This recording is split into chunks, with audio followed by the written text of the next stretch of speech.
Welcome to the Deep Dive. We're the place you come to when you want to go beyond the headlines, sifting through, stacks of sources to really get to the heart of things. And today, we're diving deep into a figure who embodies complexity, maybe more than almost anyone in modern culture, Tupac Amaru Shakur. Right. Also known as Tupac, Machiavelli. A towering figure, undeniably one of the most influential artists, period. Sold over 75 million records. Which is staggering, especially when you consider he only lived to be 25, born 1971, died 1996. It's an incredibly compressed, explosive life. Absolutely. And that's our mission today. To really navigate the whirlwind around him. The sources are diverse, often conflicting. We want to look at his radical roots, his incredible artistic range, the legal battles. That the persona shifts, the whole gangsta image versus the poet. Exactly. And the legacy. How is he still so relevant? Where's the connective tissue between all these seemingly contradictory parts? We kind of have to start right at the beginning with his name, because the weight of history was, put on him from day one. He wasn't born Tupac Shakur. Well, no. He was born Lassane Parish Crooks. But when he was just 1 year old, his mother, Afeni Shakur, renamed him Tupac Amaru Shakur. After Tupac Amaru II. The 18th century indigenous revolutionary in Peru led this massive uprising against the Spanish, was eventually executed. Wow. That's a heavy name to give a baby. It was intentional. Afeni specifically said she wanted him named after a revolutionary indigenous people. It wasn't just a name. It was like a declaration, a mandate almost, grounding him in this global struggle. So he was quite literally born into this revolutionary context. Absolutely. You can't separate Tupac the artist from the Black Panther Party. Both his mother, Afeni, and his biological father, Billy Garland, were active members, very active. And Afeni's involvement was significant. The Panther 21 trial. Can you give us a quick refresher on that? It wasn't minor? Oh, not at all. This was huge. 1969, New York City, 21 members of the NY Black Panther chapter accused of this massive conspiracy plot bombing police stations, department stores. Seen by many as a political prosecution to dismantle the Panthers. Exactly. Afeni faced something like 150 charges. She actually defended herself in court, cross-examined witnesses. The pressure must have been immense. And the outcome? Acquitted on all counts. And this acquittal came just 1 month before Tupac was born. 1 month. So that's the immediate backdrop to his birth, his mother fighting federal conspiracy charges and winning, then naming him after an executed revolutionary. That's the inheritance. And it didn't stop there. The family connections run deep into radical movements. His stepfather, Mutulu Shakur. Convicted for the Brinks robbery in 81, right? Right. Apprehended in 86. And then there's his godmother, Assata Shakur, a major figure in the Black Liberation Army. Convicted of killing a state trooper, escaped prison, was on the FBI's most wanted terrorist list for decades, until a reported death just recently, actually. So themes like systemic oppression, police violence, incarceration, resistance, these weren't just ideas Tupac read about. They were, his family's lived reality, dinner table conversation, practically. Okay, that sets a powerful stage. Let's move to his formative years. The move from New York to Baltimore in '84. That seems like a real pivot point. It was a challenging time, personally. His mother was struggling with addiction, finding work. They lived in a tough neighborhood, Penn Lucy. But artistically, Baltimore was crucial. Because he got into the Baltimore School for the Arts. Exactly. A highly selective arts high school. And this is where you see that incredible range start to develop. He wasn't just doing one thing. What was he studying there? Acting, poetry, jazz, and maybe surprisingly, ballet. Ballet? Seriously? Seriously. There are accounts of him performing as the Mouse King in the Nutcracker. Wow. The image clashes a bit with the later persona. It does. Yeah. But think about the discipline involved, the structure. He was doing Shakespeare plays, writing poetry, and sources say he was already making connections. Connections between what? Between the themes in Shakespeare, the power struggles, the betrayals, the feuds, and the dynamics of gang warfare he was seeing on the streets. That's fascinating. Synthesizing classical literature and contemporary street reality. That really does foreshadow his later work. Absolutely. It wasn't just raw talent. It was intellectually processed. And politically, too. He wasn't just inheriting the politics. He was seeking them out. How so? In Baltimore, he got involved with the Young Communist League USA. He even dated the daughter of the local Communist Party director. So he's actively looking for frameworks, for ideologies to understand the world. So the artist and the activist were developing side by side. Then comes the move west in '88 to Marin City, California. He doesn't finish high school there. No, but he did get his GED later. Marin City is really where the rap career starts to take shape. He starts performing as MC New York. And connects with Digital Underground. Right. Layla Steinberg saw his group, Strictly Dope, perform. That led to him meeting Itron Gregory, who managed Digital Underground. By 1990, he's officially part of their crew. But not as a rapper initially. Not primarily. He started as a roadie and a backup dancer, learning the ropes, paying his dues. His first official feature was on Same Song in 1991.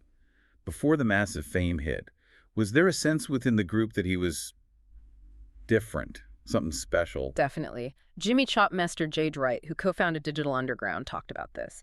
He said Tupac had this intense focus, like he was on a mission. Yeah, Dwight felt like maybe Tupac knew his time was limited. He didn't quite fit the collaborative vibe. He was very driven, very solo-focused. Even within the group structure, that urgency was palpable. And that urgency propelled him into his solo career and this rapid evolution of his sound.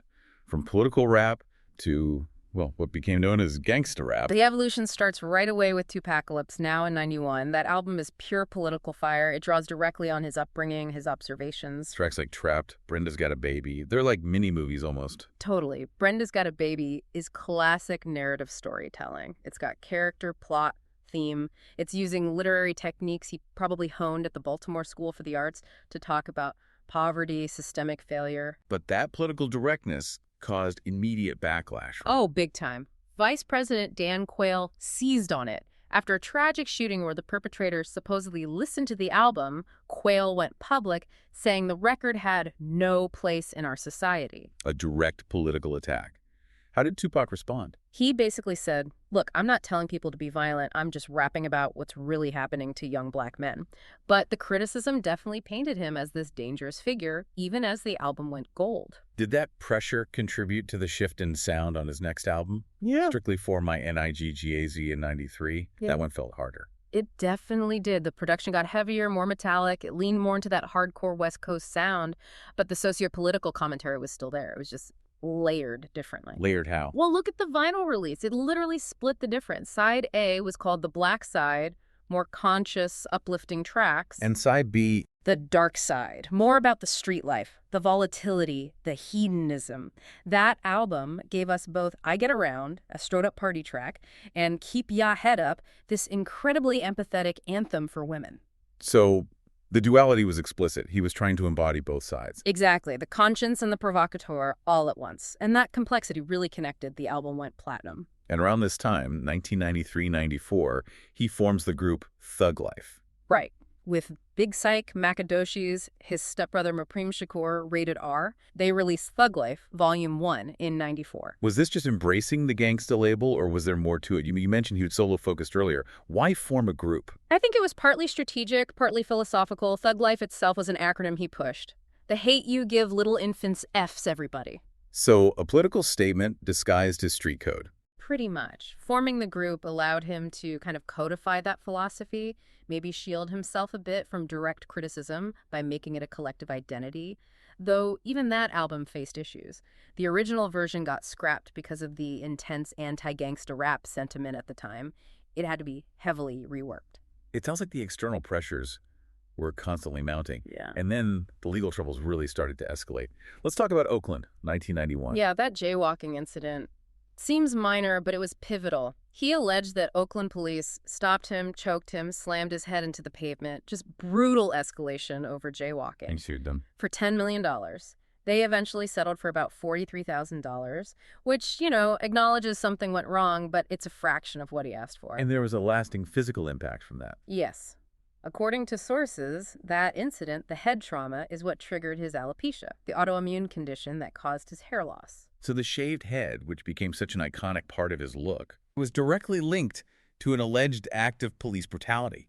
It became this constant, visible reminder of that confrontation with the system. Then things got even more serious in Atlanta, 1993. The shooting involving off-duty cops, the stories there seem really contradictory. Extremely.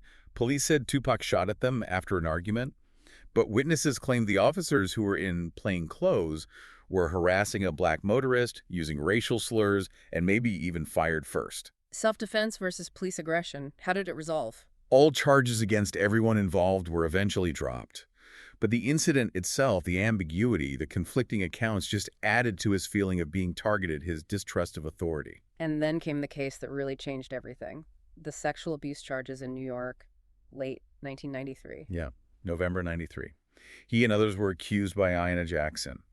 The trial was complex, the media coverage intense. What was the final verdict?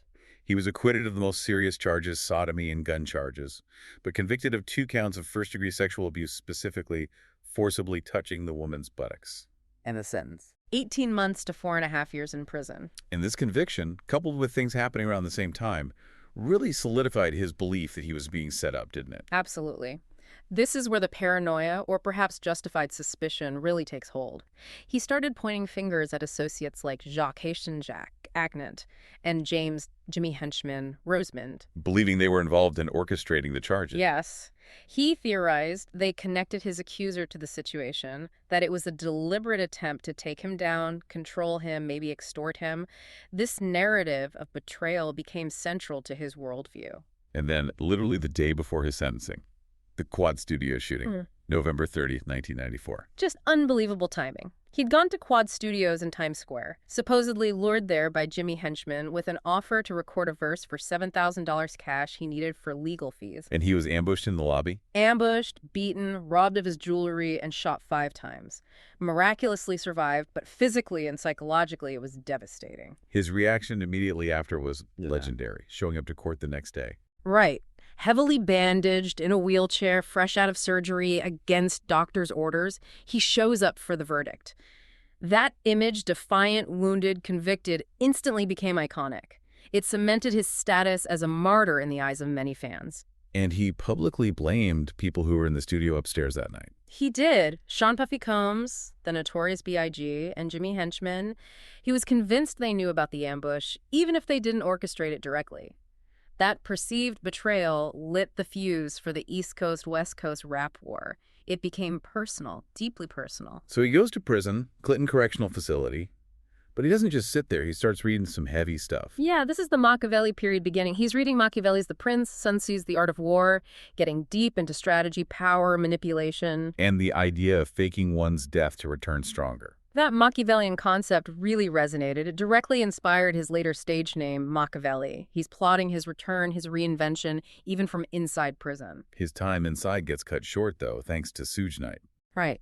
October 1995, Suge Knight, the head of Death Row Records, posts a $1.4 million bond to get Tupac out, pending his appeal. Why such a huge amount? What was the deal? Tupac, in return, signed a 3-album deal with Death Row. Apparently, the groundwork was laid earlier when Suge helped Afeni with money to save her house. So Tupac comes out of prison, straight onto the West Coast's most notorious record label. And his first order of business seems to have been musical revenge. Hit him up. Oh, man. Hit him up was thermonuclear. Just pure, unfiltered rage directed at Biggie, Puffy, Junior MAFIA, Mobb Deep, Chino XL. It wasn't just a diss track, it was a declaration of war. It took the rivalry to a point of no return. And all that energy, that fury gets channeled into his next project. All Eyes on Me. Released February 1996, rap's first double album. A massive, sprawling statement. Thematically, it feels different from his earlier work. Less overtly political, more triumphant, more gangsta. Yeah, the introspection takes a backseat to this kind of volatile, celebratory, post-prison swagger. It's the sound of someone unleashed. And it was huge. Certified diamond, 10 million copies. 2 #1 singles, California Love, How You Want It. Peak commercial success. And incredibly, even after that huge double album, he still recorded another entire album, The Don Illuminati, The 7-Day Theory, under the Machiavelli name. Which was finished before he died. The speed is incredible. Reportedly written in 3 days, recorded and mixed in 4. Just an insane burst of creativity fueled by, well, everything that was happening. That intensity was unsustainable. Which brings us, tragically, to Las Vegas, September 1996. He was there for the Mike Tyson fight with Suge Knight, but before the shooting later that night, there was another incident. The fight in the MGM Grand Lobby. Right. Caught on surveillance. One of Suge's guys spots Orlando Anderson, a Southside Compton Crip who allegedly robbed him earlier. Tupac, Suge, and their crew confront and assault Anderson. It was aggressive. And later that night, drive away from the fight. They're in Suge's BMW, heading to his club, stopped at a red light on Flamingo Road. And then a white Cadillac pulls up alongside the passenger side, where Tupac was sitting. Shots fired rapidly into the car. how many times was he hit? 4 times. One bullet hit his right lung. He held on for 6 days in the hospital. But died on September 13th, 1996. Respiratory failure, cardiopulmonary arrest. Yeah, just 25 years old. And there's that grim detail about his ashes. With the Outlaws, his group, they took a line from his song Black Jesus, Smoke My Ashes, literally. They confirmed later they mixed some of his ashes with marijuana and smoked it. It just adds to the whole mythos surrounding him. For years, decades really, the murder remained unsolved. So many theories, rumors, Orlando Anderson, Biggie, even wilder stuff. It became one of those huge, lingering pop culture mysteries, fueling endless speculation, documentaries, books. But then, relatively recently, there was a major break. July 2023. Las Vegas police executed a search warrant related to the case after all that time. And then the arrest, September 2023. Dwayne Keefe D. Davis. He's the uncle of Orlando Anderson, the man assaulted in the MGM lobby hours before the shooting. And Davis had made public statements suggesting involvement.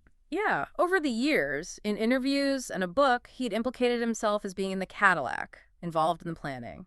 Now he's been indicted for the murder. His trial is set for 2026. February 2026, last I checked. He's currently incarcerated, so after almost 30 years, there might finally be some legal closure. It's incredible how the story keeps unfolding.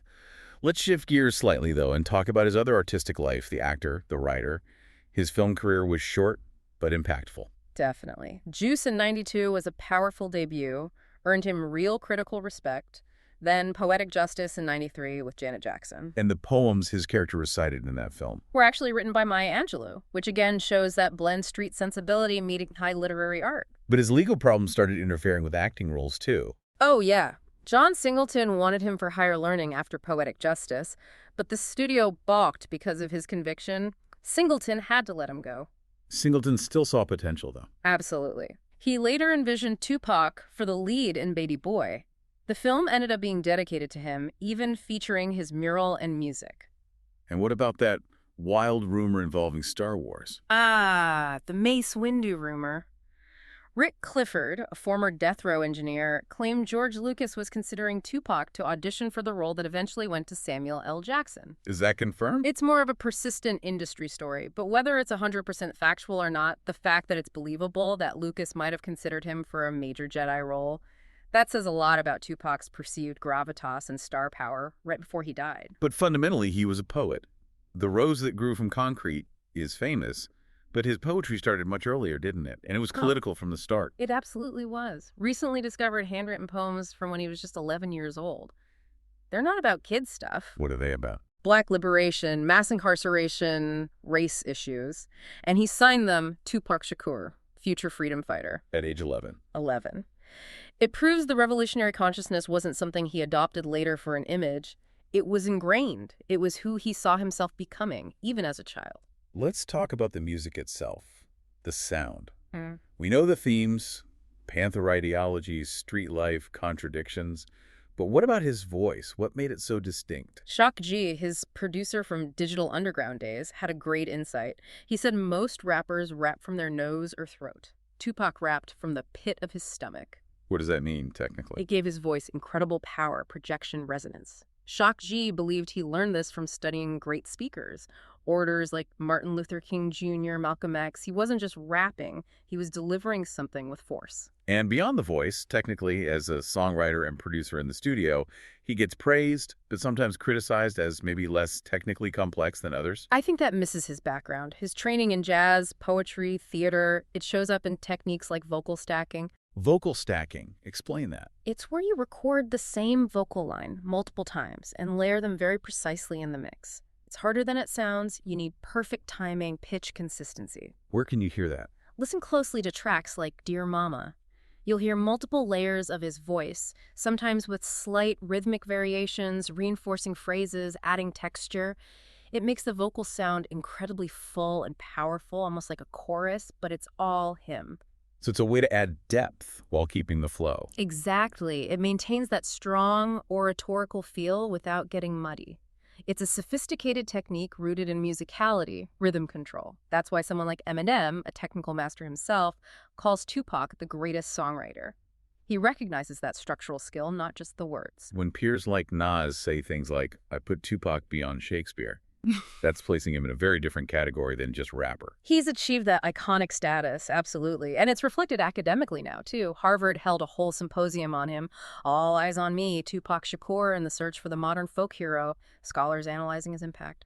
And it's not just in the U.S. No way. The University of Oslo in Norway actually had a course just on Tupac's cultural history and global reach. Academics like Mark Anthony Neal talk about the leadership void his death left, how he made complex ideas accessible. You see his influence everywhere, from Barack Obama citing him to Palestinian rappers like Tamer Nafar finding resonance in his defiance. His image became this global symbol of a black folk hero, representing struggle, intellect, and rebellion. And the legacy is concrete, too. Awards, halls of fame. Rock and Roll Hall of Fame, first ballot, Hip Hop Hall of Fame, a star on the Hollywood Walk of Fame just last year. Plus, the foundation, TASF, doing arts training, and they even renamed a street section in Oakland Tupac Shakur Way. He's literally part of the landscape now. So, wrapping this all up, how do we synthesize this? The revolutionary poet, the actor, the gangsta, the Machiavelli figure, the violence, the intellect, the global impact. It's a lot. It is a lot. He's the ultimate paradox, maybe. The walking contradiction, as Neil said. He embraced the gangster role, yet his work resonates with such intellectual and emotional depth. He became a martyr figure for many, despite, or maybe because of, his flaws and complexities. Because he embodied the struggle. I think so. The struggle of being brilliant, angry, politically aware, and just trying to navigate a world that felt hostile. He translated the formal language of revolution he grew up with into the raw language of the streets, and people felt that authenticity. Which brings us to a final thought. Academics talk about his mythological status, calling him OG, ostensibly gone. He feels both historical and perpetually present. What does it mean when an artist achieves that kind of resurrection in culture, blurring history and legend, especially as the legal system is still trying to write the final chapter? It means, perhaps, that the revolutionary spirit his mother named him for Tupac Amaru ultimately transcended the person. The future freedom fighter he signed his childhood poems as. In a way, through his art and his enduring impact, he became exactly that. A complicated, flawed, but undeniably powerful legend. A powerful place to leave it. Thank you for joining us for this deep dive into the life and legacy of Tupac Shakur. We hope it gave you, our listeners, a deeper appreciation for the layers behind the icon.